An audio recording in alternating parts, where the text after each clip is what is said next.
Welcome to the AI and EI for Business Success series with Shane Gibson, of course, of closingbigger.net, and Nick Osborne of nickosborne.com and bemorehuman.ai. This is part two of a three-part series formatted as a collaborative discussion. So versus me interviewing Nick, we're kind of interviewing each other and having a discussion. And this is where this started, actually, is we just got on a call and started talking about how we're using AI and how we're leading our clients through the process of using AI. And then we thought this discussion should be recorded. Hey, let's do a three-part podcast series. And then, hey, if this kicks off and we get good feedback, we might move this into its own podcast as a standalone. But that's very far reaching into the future. Today, let's dig into some of these topics. So, of course, my expertise lays in business to business sales performance, social selling, and the AI sales tech stack. And Nick is a master copywriter and approaches the business of AI from copywriting and a marketing lens. And so I'm excited today for episode two. Nick, thanks a lot for connecting and joining us again today. Sure. Always fun. Looking forward to the second round. So today we're going to talk about really three core areas, and the big focus is on collaborating with AI. And when we talk about collaborating with AI, we'll expand upon that. But it goes back to that concept of it's not just about being replaced by AI, but hiring AI as your assistant, your partner, or an augmented enhancement of your process or your business. So doing it in a way that we don't replace humans, but actually kind of amplify us, make us more effective. And so we're going to talk about three big areas. How to ask AI to do tasks that are hard for humans, like sentiment analysis. We'll walk through some examples. Nick gave me some cool coaching on that, and I got to play around with it. We'll share that with you. Collaborate as part of an iterative process. What does that look like to collaborate with AI as part of an iterative process? And then be in the driver's seat as the human in the loop. So not a passive participant, punching the easy button whenever possible, but actually being proactive. So, Nick, did I miss anything here? As far as the topic goes, I'm looking at this going, we got. We're good. We're good.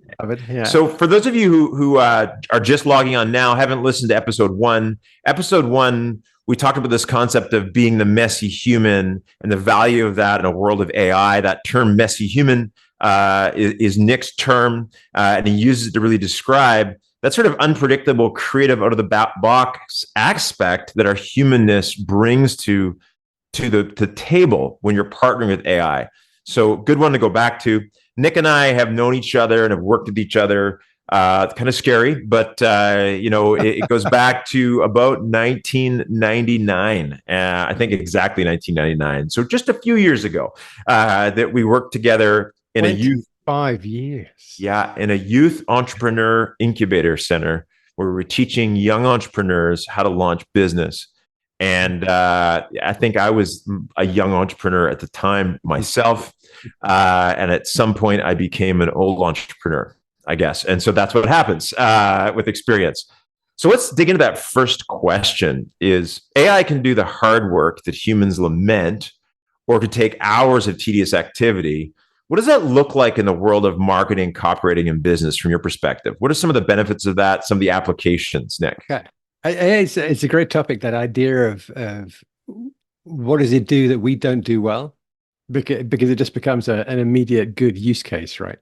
So the first one that I haven't really had on my list or radar until yesterday, I was talking to Bob Bly, who's like a world famous copywriter, like a really world famous copywriter. And he's not really into AI. He doesn't like AI. He doesn't like using AI. He doesn't do any writing with AI. He's a professional writer. But what he says, one of the ways he does use it is ideation. So what he's like when he's writing something, a promotion, then he does a lot of long form sales copy, B2C and B2B. He's always looking for a big idea. So he's got a client, he's got this thing he's going to sell. It may be a subscription to some financial newsletter, and he wants to start with a punch, like have a big idea that sets the whole thing off. And I hadn't thought of this, which is really interesting because I'm all in on this stuff, and Bob generally doesn't like AI, but he's kind of identified something that he finds hard. He doesn't find it hard coming up with ideas. He finds it hard judging those ideas. Like, is this going to be good? Is this a good big idea to hang the whole sales promotion on? So he just asks GPT-4. Actually, knowing Bob, he asks ChatGPT. um, and he said it's really good, which is I find fascinating because it is hard for humans to judge whether a promotional idea, a campaign idea is really powerful, whether it's the right one, whether it's a good one. And the fact that Bob finds this tool so useful to say, you know what, maybe you've been a little bit maybe to this side, or perhaps you're missing out, maybe you should think of this. So Bob's actually tapped into almost like a superpower, like something humans find hard. So like I sat back, I was talking to Bob, and it was a bit like this. We were on a webinar, and I said, Bob, how can you not love AI? How can you be skeptical about AI when it does this remarkable thing for you? It's actually taking your idea and it's being your sounding board, like an expert companion. How can you not love it? It's taking your bias out as well as a human, and exposing some gaps you may not be aware of, taking the emotion out of it. That's an interesting piece, is to put your idea forward and allow it to evaluate it.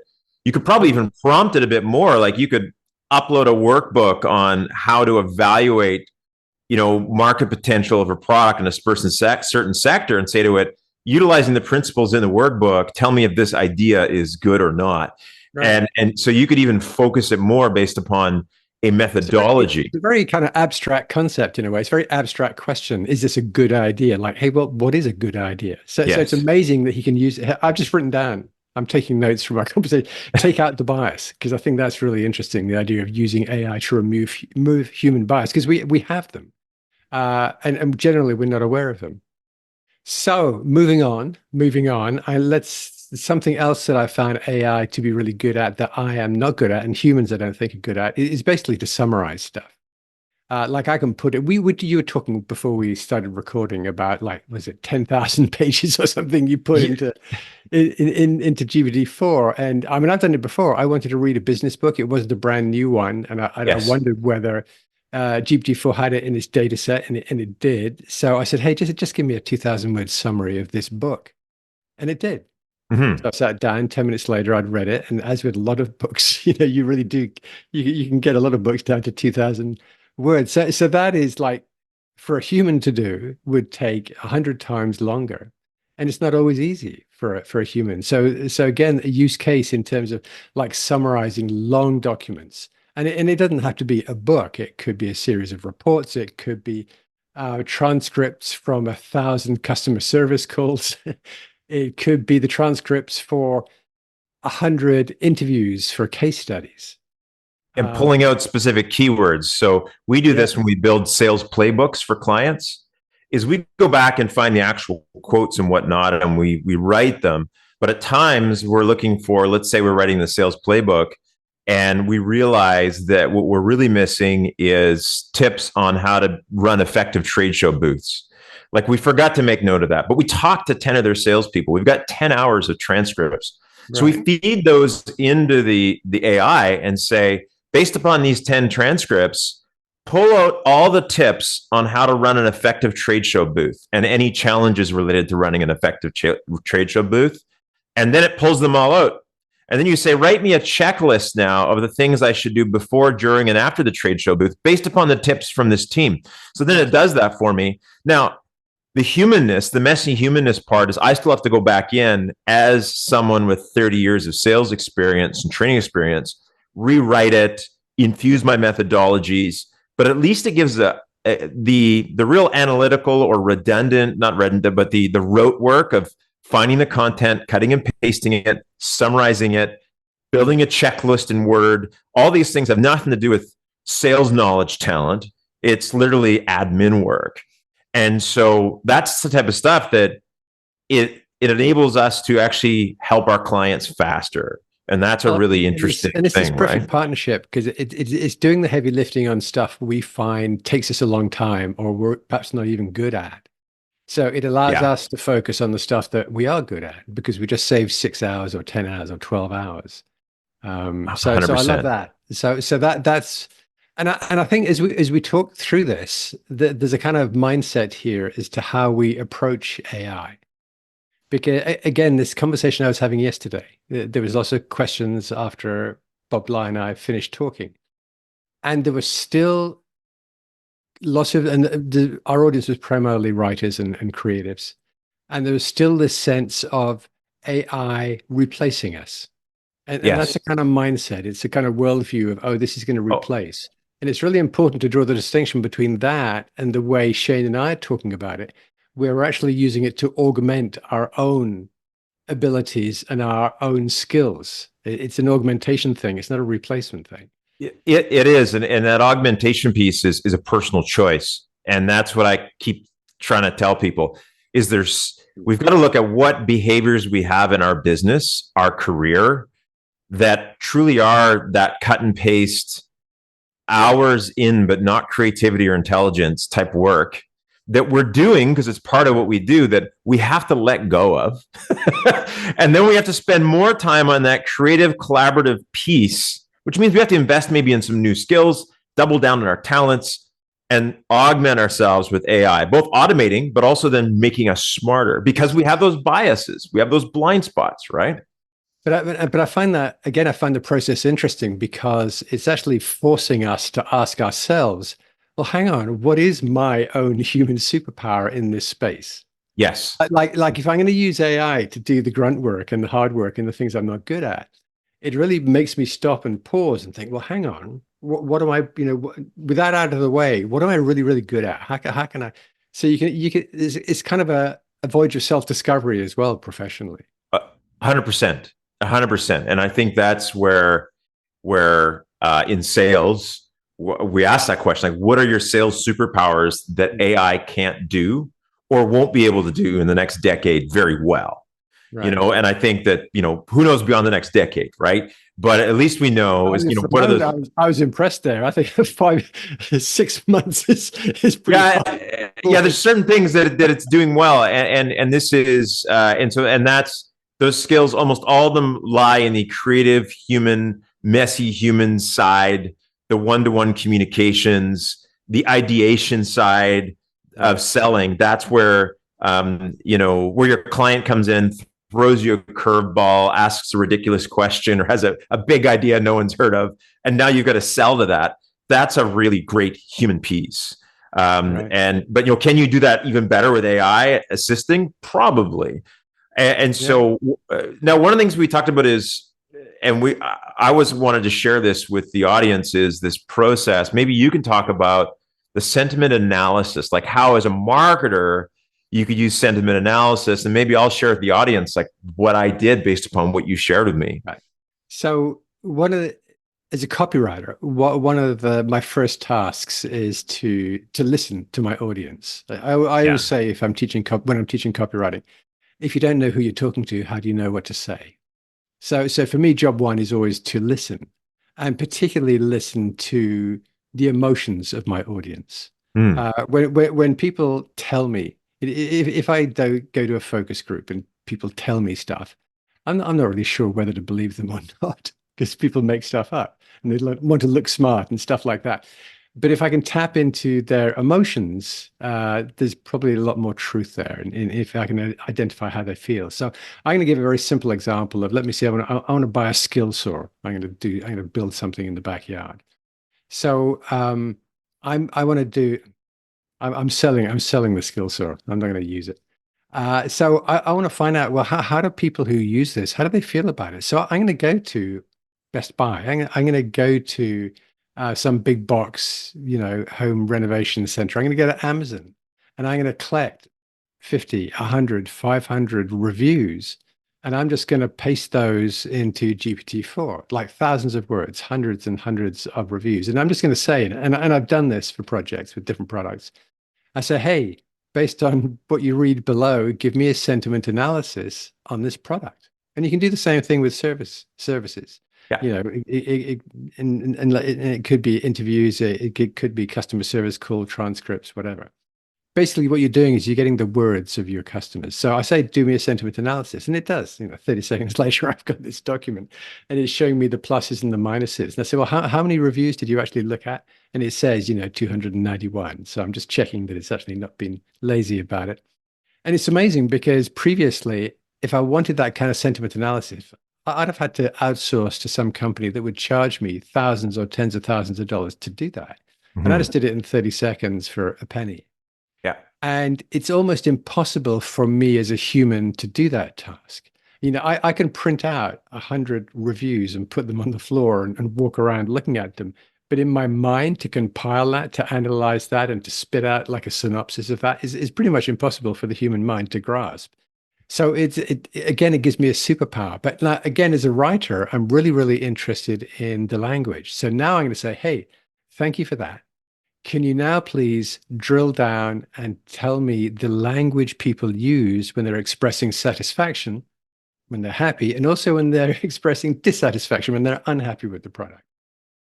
Because sometimes we sell benefits, sometimes we base it not on the positive, but the negative. Are you scared about this? Are you worried about this? And things like that. So I'm looking for the negative and positive. I usually go with the positive. So now it's going to give me the language, the phrases, the terms that from all of these hundreds of reviews and transcripts, the language people use when they express happiness with the skills or whatever product or service. And I say, cool. And now as a writer, I can either say to GPT-4, right, okay, write me a series of 3 sales emails selling this thing using the language of satisfied customers.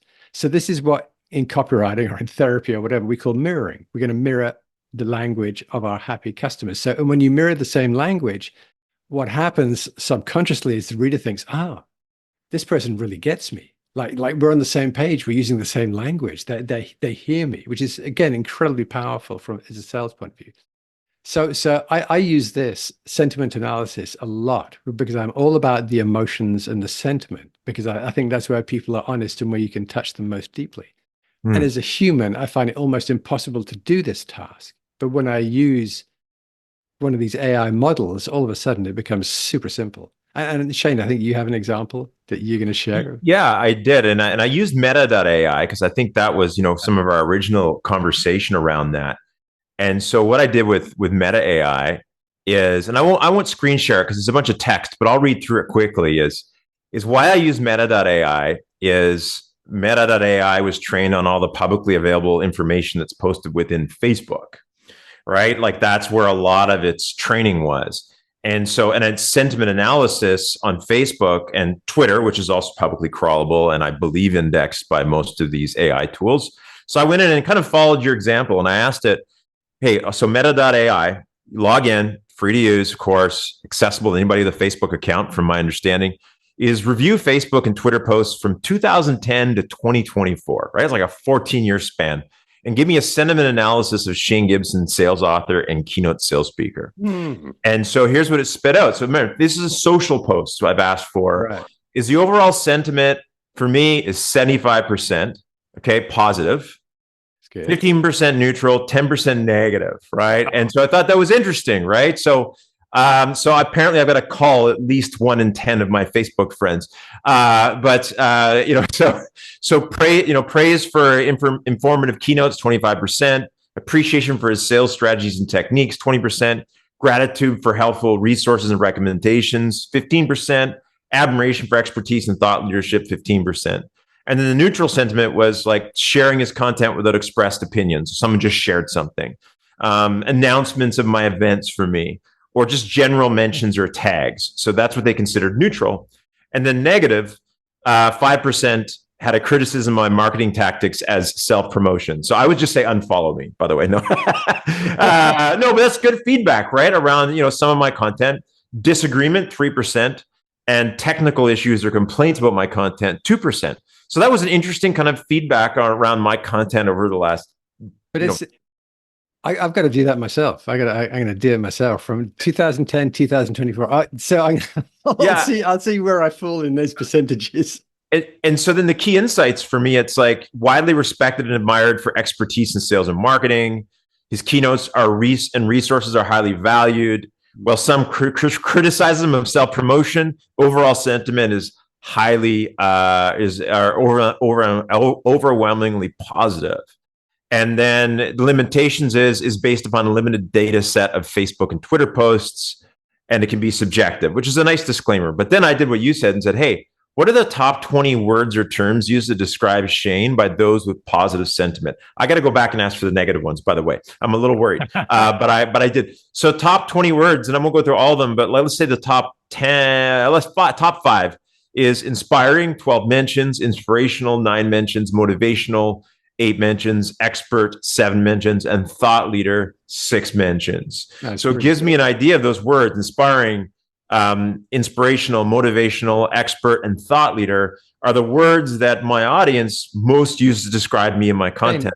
Shane, I think you're being very self-promotional right now.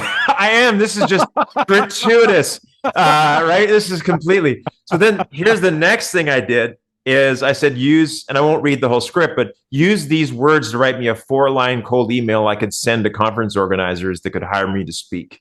And it wrote me some cold emails, which I would need to change. I'd probably get your help to write them a little better. But then I said, and this is the other one, which I think within Meta was good. I said, pretend you're a Facebook marketing expert. Please design me a Facebook campaign for Shane Gibson to get speaking gigs at conferences and sales kickoff events. Typical decision makers are VP or vice president of sales, CMO or VP of marketing, event coordinators for big companies, major association CEOs or planning committees.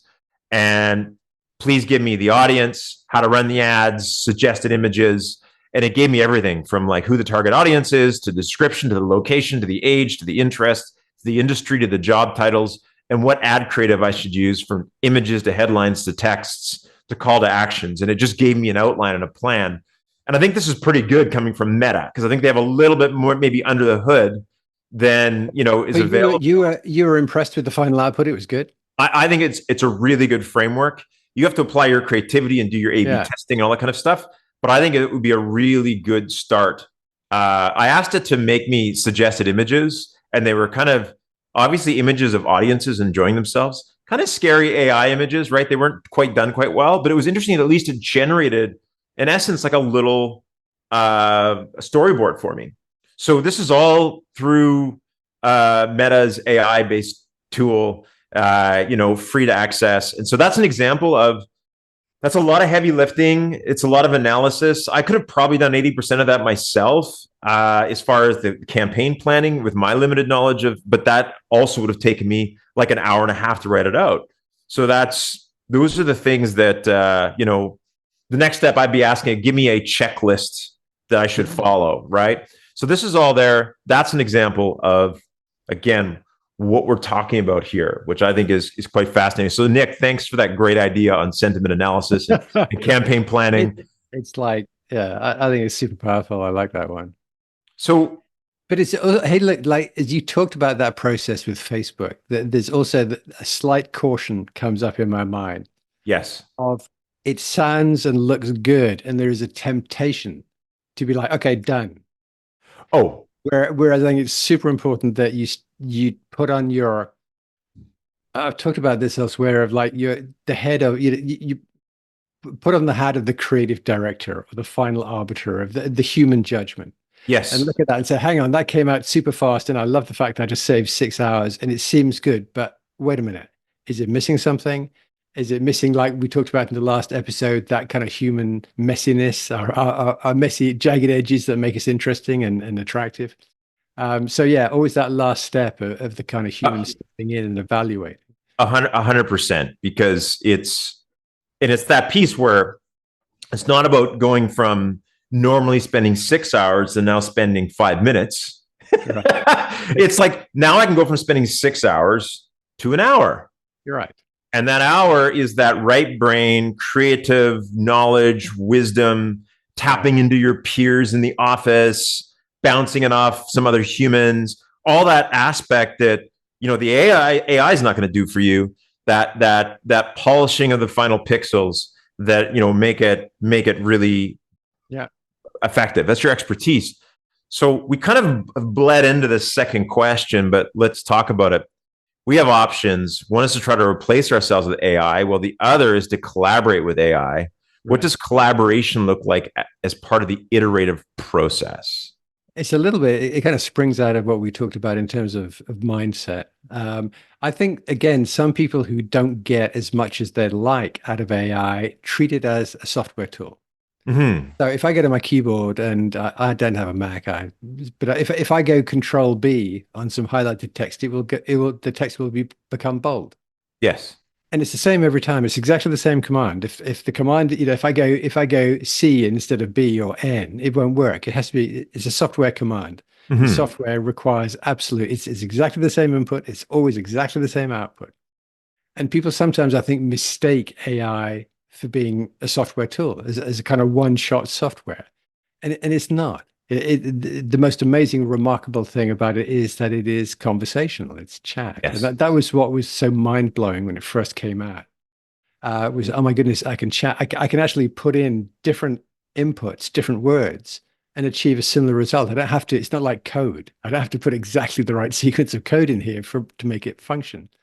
So then as soon as you realize that, hang on, this is a conversational experience, that is your first step towards collaboration because Hmm. mindset has shifted from this is a tool to being this is potentially a collaborator. I think the next important thing in terms of collaboration is almost like respect for this, is to treat it. So where's the book? I've lost the book. Co-Intelligence by Nathan Mullock. The book is called Co-Intelligence. It's about AI, and he deliberately calls it co-intelligence to separate this from just being software. He's saying, you know what, Hmm. this is not like a human intelligence, but it's a co-intelligence that we can work with. It's an augmentation. It makes our intelligence better and stronger. So I think that matters. When it comes down to actually using it, what does collaboration look like? It looks like being more open-ended. Like I will not just give an instruction, like write me 500 words on X. I say, hey, I got to write a paper, an essay, an article on X. What do you think? Now, that may be a bit too open. Maybe I'm going to have to give it a bit more information.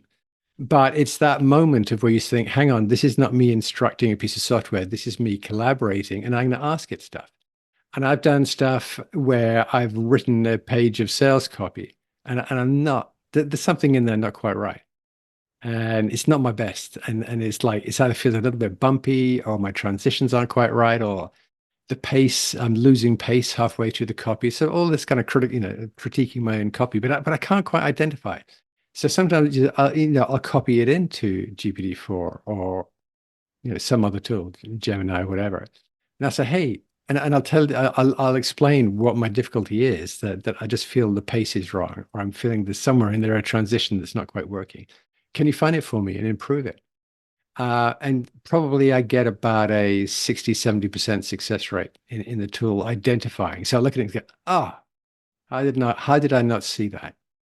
So again, this is very different from me using this as a, typing in a command. I really am collaborating, and I'm not treating it as a human, which is, I think, a mistake, but I am treating Yes. it as a co-intelligence because there is intelligence there. And it's hard to wrap your mind around because when large language models work by simply predicting the next word in a sentence, and it is very, very hard to make the leap from that to intelligence. But there is an intelligence there. So I think the people who get the most out of these models are the people who take this collaborative approach and they treat it almost like with respect, respect the co-intelligence, and ask it stuff. Um, and I've asked it, and one of the things I did early on, which blew me away, I wrote a short ebook and it just had like 8 separate chapters, and I made a change. I said, hey, you know what? In chapter 7, I think we should talk about X at this point. We talked about it. In fact, we talked about it in chapter 2, but I think that's too early. I think we should bring that to chapter 7. I said, what do you think? And it said, you know what? You're right, because that means it. And I said, okay, we're going to move that information from chapter 2 to chapter 7, that topic. But I said, hey, in those chapters in between, is there anything we need to revise because we had previously mentioned this before? And it was like, it came out and said, yes. In chapter 5, you referenced that you've already mentioned this, but of course you haven't now. So we need, and it's like, my mind was completely blown. It was because, again, for me, it was hours and hours of work. And I got there by treating this as a collaborative partner, by asking for its help, by understanding, how to put, where to point its intelligence, where it was going to be best used. So yeah, I'm all for collaborating rather than instructing. I think people who instruct these models are the people who get disappointing outcomes. Fantastic. I think that piece around asking for feedback and guiding it for what type of outputs you're looking for is it is really about, and this is like it is. We talk about conversational and this concept of, we talk about the importance of being a prompt, understanding how to write prompts. But now it's getting to a point where it's not just about writing prompts; it's actually having those conversations. Right, conversation is replacing prompts pretty quickly, which I think is really great because prompts, if you're not, that's the iterative process. And again, you yes, see with software, it's generally a one-shot thing. It's run this line of code, whether it's code or whether it's me touching a key on the keyboard. yes, It's a one-shot deal. When we're working with these models, it is a sequence. It is a Mhm. conversation, and it can go on for quite a while before you get to where you want to be. Yeah. What I love about it is, we can have that entire conversation like our last podcast. And then I asked for the whole transcript and it edited it and it was going to write a summary. And then I thought that's just too much for the blog post. And I went back and forth and asked it what it thought the top takeaways were. And it told me. And then I said, okay, now based upon that, write me a top 10 list of things we covered and make sure you directly quote us and use our language so it sounds like us. And it spits this out. For me. It was really good. I emailed you about it. I did because I wasn't sure whether it was you or, and it's really, and people think like a summary like that is easy, but it's not. It's really No. hard to summarize. Yeah, so I had an appreciation for that, and it wasn't the whole post. I wrote the top of the post, myself. I popped it in. I thought about what search engine terms we're going to optimize for, so I switched a couple of things out, and away we go, right? And so again, it's just sometimes if you're too close to the topic too, you don't really know what the nuggets are. And I think that's interesting is that non-biased third party look at the content at times as well. So question number 3. I got a question for you before question. Yeah, absolutely. You mentioned to me that you'd been using AI to help you with basically listen. I'm going to read it. Listen better and write highly effective proposals that are winning me deals. Yes. That's an interesting topic. Tell me about that. Tell us about it. Yeah, and I think I might have talked about that last time a little bit, but my last podcast where I had the AI interview me instead of yourself, and I guess it would have been you and I, but the AI came up with the questions. I actually, I fed in. We'll come back to that one. Yeah. But yeah, the story is like the way I use AI to listen better is when you're listening as a person, we have filters, right? And that's just the reality. It's like what you say to me goes into my brain. My brain filters it based on what's familiar, what's unfamiliar, what's yuck, what's yum. and it pulls certain information and then that goes through me and I write my notes. And that's what happens in any sales conversation. So I'm asking you as a client what you need. I'm writing my notes down. And then after that, then I take that super filtered information and then I will write a proposal. And through our writing, we filter and edit ourselves as well. And then we come out with, this is what I'm going to do for your business, Nick, based upon what you share with me, which is like levels of filtering. And so I might, to your point on the filtering, I might then look at that and think, dude was not listening to me at all. So I pride myself, I think, in sales on probably listening pretty good. More in sales than I do at home, I've been told. But what's interesting is using Fathom, of course, which is the artificial intelligence-based note taker.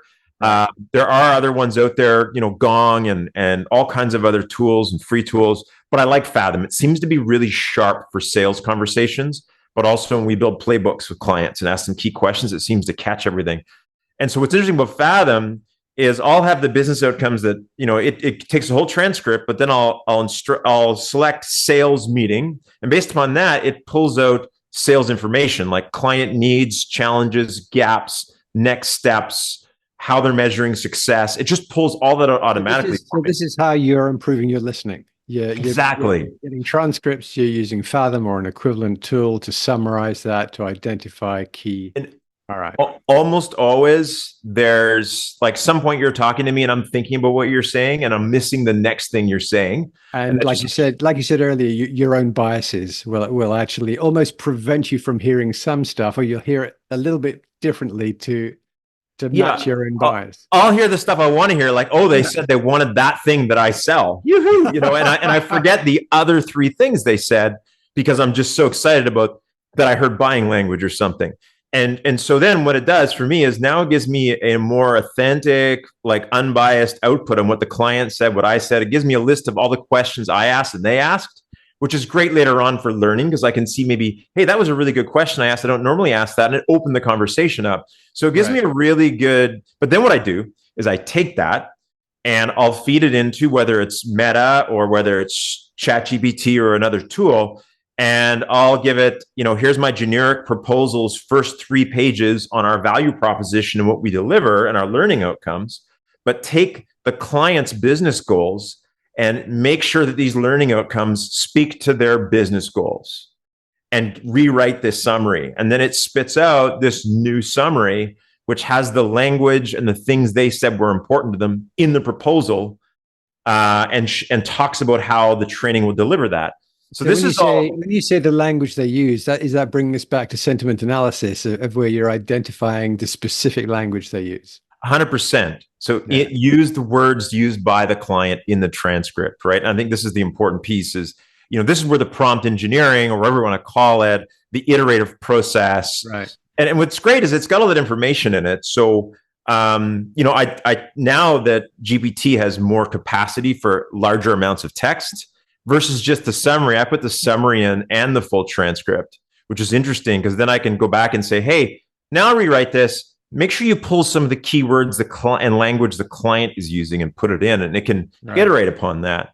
So these are like ways that we can work with it. I think later it'll need less and less prompting. It'll be more conversation. It'll remember these, say, here's another proposal, do what you did with the last one. And it'll start to, even be more quickly done or executed than the first couple of times.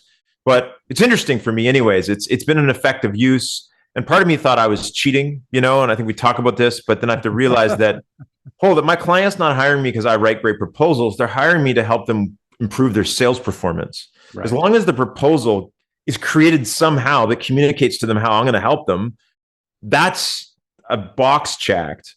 And we got to move on to the stuff they really hired me for, right? Which is they don't hire me to write proposals. They've hired me to help them with their sales performance. So I think that's the little piece I had to get over because you said in your note to me that you landed more clients. So have you been able to identify like a client that you landed where you think, that was because I started using this, doing this? I think it was the speed. Like one of the things that happens to me is that I'm quick to book a client on a discovery call in between like 6 seminars I'm doing. And then it takes me 5 or 6 days to write them a proposal. They emotionally might have cooled off. And so if I can have that meeting with you and sit down and within an hour or less, get a proposal on your desk, then the chance of the close happening is faster, right? Statistically, like the sooner you get the proposal. So for me, that was one of the ones is the turnaround time with proposals, increases sales. And then the ability to take more discovery calls in the same period of time and maybe write 5 proposals in the time it took to write one in the past. That is, something that, is powerful. Now, the next step, of course, is we'll talk about this next time is this is really an AI workflow. So then I can, beyond my discovery meeting, I should be then passing this AI workflow off to a virtual assistant who then walks it through the AI process and spits out the proposal for me to look over with the final touches. And now I'm spending, 20 minutes of proposal versus even an hour of proposal, right? And with my billable hour rate, that's what should be happening in my business. So there's these other ways, this next step, I think, around AI that makes it really scalable is when we build it into workflows, right? So just like, I'm kind of jumping off to one side here because this is what, like, one of my goals for this year is to increase automation of my kind of workflow as a small business. And I can see AI contributing in all kinds of ways. But I had an experience, and again, it was yesterday. I was running a webinar on Zoom, like hundreds of people, and I had like a co-pilot. Yeah. And she was just helping with the Q&A, and she was helping out through questions that people had, and just being in the background, taking care of stuff. And I probably could have had an AI help me do Oh that. yeah. But you know what? It felt so good to have to feel I had a human who had my back. Yeah. So it's like I really lean into AI. I see so many benefits, so many use cases. It is so helpful and useful to me. But I have to remind myself that, you know what? Humans are nice too. Well, And I just felt so reassured knowing that I had this human backup, as it were. 100%. It's, Lynn, who works with me in the e-learning side of our business, she does that with most of my client webinars. Is she's there to help with the breakout rooms, to be the co-host in case yeah. like my I die, like not my die, but my computer dies, and she knows the content, she knows what to do next, and troubleshoot. But could we equip her with some AI based tools after the fact or before to Yeah. streamline and make our client process more enchanting? Absolutely. So these are all areas that you start to look at. Anything that you do more than once in your business, where could AI touch it to enhance it, to speed it up? Because it allows you to create more opportunities. See, But one also, of but me, also to remember that just that human thing. And yeah, I may have mentioned it last time. It's a silly little experience where I went to the store with the automated checkout, yes, and I felt disappointed because I didn't have those 10 words with a complete stranger who's the cashier. 100%. It shouldn't mean anything, but it does. Oh, So that again is part of my playbook is get everything I can out of AI, but don't forget how the human contact makes you feel better. It makes you feel good. well, think about Starbucks. Like I use the app. I never get in the lineup anymore, right? And I show up, and the one by my house, and literally there's no reason. Like it's sitting there. I could just grab it and leave. But when I come in and I got like I'm a quarter inch away from grabbing my mug, it's good morning, Shane. How are you today, Shane? Thanks. Have a great day. And although everything is Yeah. essentially automated, there was no need for that human interaction from a value chain perspective, other than the human interaction, right? Yeah. That recognition. So I think This is like a topic for a whole different episode. We could do a yes, whole episode on this. but yeah, where do you insert the human? So actually, in your training and some of your online videos, you talk about in the driver's seat, being in the driver's seat as the human in the Right. loop. Right. And why is it important? And what happens when we don't drive, Nick? Like what happens when we don't drive? Hey, there's different ways of coming at this question. I think human in the loop is basically you are there. I think the term was originally used to describe, in fact, the training phase of these models, of saying, Mm-hmm. okay, where are the guardrails? We don't want this to be racist. We don't want it to be sexist. We don't want it to be too biased. So that was you put a human in there to apply some human judgment, so that you could tinker around to make sure that the model was not offensive or just plain wrong half the Yes. time. But you can also apply human in the loop to the process that we talk about, which is actually using the tool. And then it spits out its outcome. And we've touched on this a couple of times already in this conversation of actually, as the human, you pause and say, well, hang on. Is it sounds good, but is it right? Is it what I want? Is the tone there? Is the feeling there? So that's part of it, being the human. The other part again comes back to what we were talking about right at the beginning, which is mindset.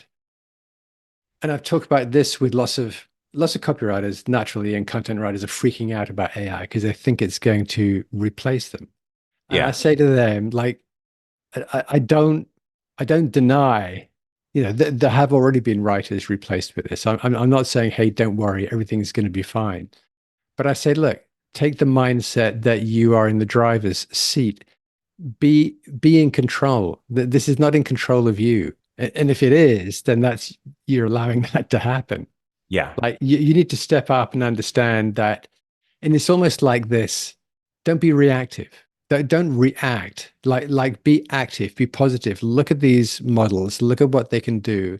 Get in the driver's seat, use it to your advantage, use it to improve your own performance, use it to impress your clients and prospects even more.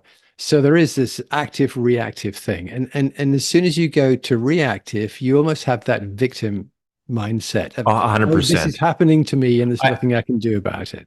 last week's podcast, or this week's podcast that I popped out in between our podcast 1 and 2 here, where I had ChaptGPT 4.0, which we'll talk about maybe later, maybe the next podcast, interview me. So what I did is I uploaded the entire transcript of my last keynote in there, which is like 30 minutes worth of writing, and my slide deck. And the only direction was, interview me as if you're a podcast host about my latest keynote, AI in the Future of Sales. That was it. That was the instructions. And then I started talking to it, of course, the audio version. And the response was either excitement or anger from people who, I actually had like people who, I wouldn't call the language violent, but people I was connected to on Facebook and other platforms, and the random person, drive-by attack on TikTok. And they were like, you've succumbed to the overlords, congratulations, you dummy, you've replaced yourself, and it was like this very angry language about being a victim of the AI, or like complicit in signing us up for the Matrix, which is really funny. When the reality is, if you know it, like, I uploaded all my data in, I gave it specific instructions, but it was able to conversationally interact around it. It's a bit novel, right? I would fall asleep if I had to talk to that AI for more than, a few minutes, because it's not I was going to ask you about that. Like I'm sure I listened to part of the interview. I didn't listen to the whole thing. And I noticed, I think it was a little tiny bit jumpy. So I figured you were kind of editing a little bit along the way. Yeah. But what really interests me, was there, as a podcast host, you would like have a beginning and a middle and an end, like an opening and a middle and a close? Yes. Did it do that? It did that. And what it did is it followed the sequence of my seminar, which is interesting. So it took a look at like what I talked about in the opening, the middle, and the end, and it did a wrap up. So I think that it followed the format of the seminar. I think if I would have coached it more and said, like, here's best practices in running a podcast interview, and I was to give them that as well, I think it could follow it well. The second thing I did, like I shared with you, is which worked better, that was more conversational than the podcast, is I uploaded 10 manuals with 40 pages each of my sales training materials, and then instructed it to act as my sales coach based upon the methodologies in those manuals and Shane Gibson's other methodologies that knew from the internet. And I had this conversation, hey, I'm having challenges with my sales. What should I do? And they started asking me, like, what type of sale? Where did it go wrong? What do you think is working well? How could you improve that? Have you thought about this? And then I would ask it, well, what questions should I ask? And it gave me suggested questions I should ask the customer. And so it was actually really good back and forth dialogue. Right. But it's still monotone. There's still long pauses. So it's interesting because you really are treating it as a co-intelligence. Yeah. As a collaborator. With a very narrow data set, because there's a lot of ideas on selling on the internet that if I said just coach me based upon sales best practices on the internet, I would get a lot of garbage, schmarmy, high pressure stuff. But I took stuff that I know at least works for me, that I believe in, my content around and my sales methodology, and said, coach me based upon these best practices. And it was kind of like listening to me coaching myself. Like it was interesting because it took. That's sounding good. This is a brilliant awesome. AI. Back to my self promotion, right? And my partner, she'll catch me watching my own videos, editing them. She's like, "Oh, he's watching his favorite show," and so it's the Shane show. Oh yeah. So as long as I get to still speak on stage, I'm okay with AI doing everything else, really. Just stop there. Again, that's really interesting, because again, it's coming back to using AI what it's best for, and allowing us the time and the pleasure of what we're best, or what we enjoy the most. Never mind 100%. What we're best at, but the stuff that we like to do, that we enjoy doing. And that was something else my copywriting friend Bob Bly said yesterday. When I said, hey, if you find it so useful on ideation, why don't you use it for writing? And he said, because I enjoy writing. Yeah. It's what I like to do. And I get paid for it. I get paid to do what I like to do. I like doing it. So no, don't take that away from me. And I was like, fair enough. And I think there's room for things with a lot of human fingerprints on it. And there's a market for that. And you can charge more for it. And I think about my martial arts teacher, friend, mentor, Fred Shadian. And Fred, martial arts master, amazing kayaker, likes to pick a new thing every year to master. And this year he flew to Spain and spent over a month with a master guitar maker learning how to make guitars by hand. And now he's got a shop set up on Saturna Island, and that's what he's going to start to do. And now you can mass produce guitars, right? But there's still room for an artisan with a niche market to carve out a good life. They might not scale to making 100,000 guitars a month, but there's room for those human fingerprints, and I think that's the reality. But AI will mass produce a lot of things as well that the average consumer will be happy with, right? Yeah. Final thoughts, Nick. We talked about this. Hey, we're two talkers doing a podcast. We could do this for a long time. This is like talk. Actually, you're one of the few talkers who can actually muscle in and talk more than I can. I'm usually horrible. I just don't stop. Oh yeah, no, that's okay. But like what I really enjoyed about this conversation is that like I've been taking notes as we go along, so hopefully other people are as well. Because just through the process, and again, we're collaborating as we think and talk together, and as we talk together, interesting stuff comes up. Yeah. And again, that's part of the process we talk about with AI, and it's the same process you can have as two humans having a conversation. It is, and it has to do with curiosity and openness, and I think that is what it's about. Is not everything Nick has to say I have to agree with, but I should at least absorb it. What do you mean you don't agree? Yeah, exactly, and iterate on it. And that's the thing, is like AI is never going to give you all the right answers, or maybe not the information you want or need at that moment. But it's the ability, the willingness to almost just have that second voice ride next to you. And even from a sales perspective, having your CRM, when you wake up in the morning, say, based upon your client's behaviors on the internet, the size of client, the deal size, the last time you purchased, and the last 3 emails that went out to your 1,000 clients, here's 20 you should call today. You can choose to call 18 of them and then do 2 on your own. But to have that augmented co-pilot help you sell means I don't have to dig through my database for the day to figure out what I'm going to do. Right. I've got some pretty good data I can act upon, but I can also give it feedback. I can turn the dials and tell it what it's doing, right? And so I think that's that partnership that we've got to think about, is not pushing the easy button, not being reactive, like you said, but like, how do I consistently lead and partner to refine myself and that tool, right? And that'll be a conversation we'll be having in a few months as agents, these AI agents, where you can train train your assistant on your own data and to perform tasks for you. And the agents are at the early stages right now, but that's coming. So that'll be a whole new thing of allowing your agent to do things, to send the email on its own, to schedule the appointment on its own. And there's a few out there that are doing that, but I think rudimentary. They made a lot of promises, but it's pretty clunky. It's slowly getting there, but it's the kind of thing where, like say in sales or even in marketing, you don't want to risk it quite yet, because the potential cost of mistakes is not something that you want to allow to happen. Well, fantastic, Nick.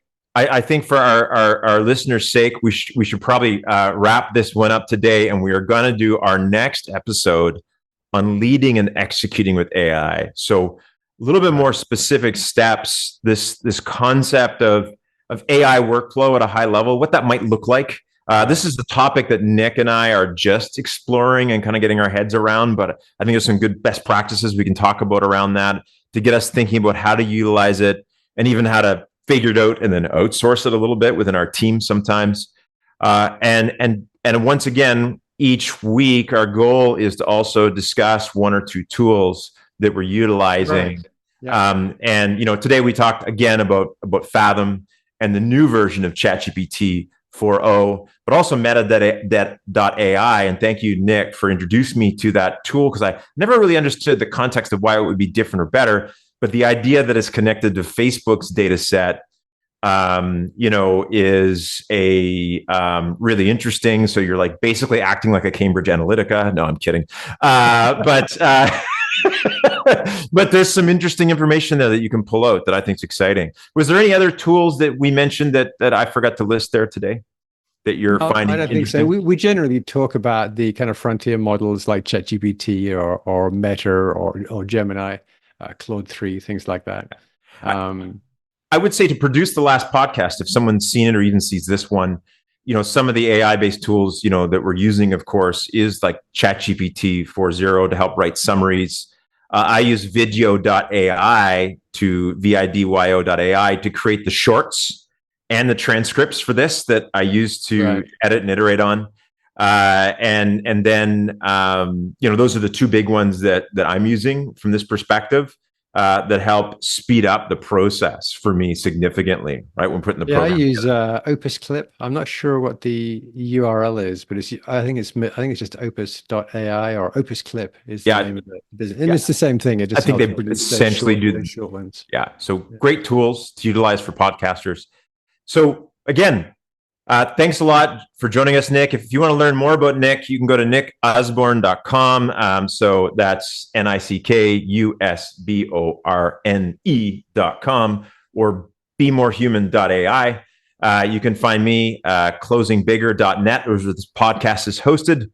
My sales training website is salesacademy.ca, and I'm pretty well at Shane Gibson on everything, whether it's Instagram, LinkedIn, Twitter, TikTok. I'm at Shane Gibson Live.